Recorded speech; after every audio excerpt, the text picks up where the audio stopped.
Hello friends, अभी हम solve करते हैं कुछ ऑब्जेक्टिव प्रश्न करिकुलम डेवलपमेंट 4th सेमेस्टर का एमएड में। इनमें से कौन सी पाठ्यचर्या निश्चित कार्यक्रम की श्रेणी है? तो इसका आंसर है, मैंने टिक कर दिया है, पुरानी अवधारणा और समकालीन अवधारणा, अ और ब दोनों। अगला प्रश्न चलते हैं। इनमें से कौन सी पाठ्यचर्या एरिक्सन के सिद्धांतों पर बल देता है? तो इसका आंसर होगा मनोसामाजिक पाठ्यचर्या। नेक्स्ट प्रश्न है तीसरा। इनमें से कौन सी पाठ्यचर्या प्रत्यक्ष निर्देश पर बल देती है? तो उसका आंसर है रचनात्मक पाठ्यचर्या। अगला है, इनमें से कौन सा पाठ्यचर्या का अंग नहीं है? तो इसका आंसर है रचना, क्योंकि विषय सामग्री, उद्देश्य और मूल्यांकन तो पाठ्यचर्या का अंग है। पांचवा प्रश्न है पाठ्यचर्या 1। तो इसका आंसर है संस्थान की सर्वांगीण गतिविधियां। अगला प्रश्न है पाठ्यचर्या इनमें से किसे उपलब्धि प्रदान करने का महत्वपूर्ण कारक है? तो इसका आंसर है शिक्षा। अगला प्रश्न है इनमें से कौन सी पाठ्यचर्या की प्रकृति है? तो इसका आंसर उपयुक्त सभी है, आलोचनात्मक, सृजनात्मकता, अपरिवर्तनवादी।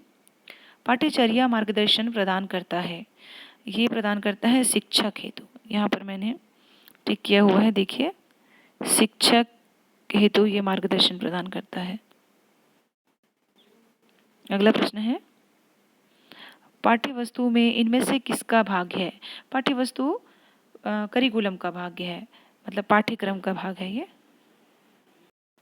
अगला प्रश्न है पाठ्यक्रम निर्देशात्मक सामग्री प्रस्तुत करता है, यह किसका कथन है? यह है स्मिथ जी का कथन है। 11वां प्रश्न पाठ्यचर्या में मुख्य चिंता का विषय है व्यक्तिगत व्यवहार में बदलाव। अगला प्रश्न 12वां पाठ्यक्रम की संस्कृति को दर्शाता है। तो इसका आंसर है विद्यालय। विषय संदर्भ की रूपरेखा है, तो ये सभी है, कॉन्टेक्ट में सभी चीज आते हैं, पाठ्य वस्तु, कार्यक्रम, श्रेणी। अगला प्रश्न है संक्षिप्त ऑक्सफोर्ड शब्द पाठ्यचर्या को परिभाषित करता है। तो इसका आंसर है रथ दौड़ पाठ्यचर्या। पाठ्यचर्या में कितने मौलिक संगठक है? उसका आंसर है 4। अगला प्रश्न है इनमें से पाठ्यचर्या मूल्यांकन की विधि है?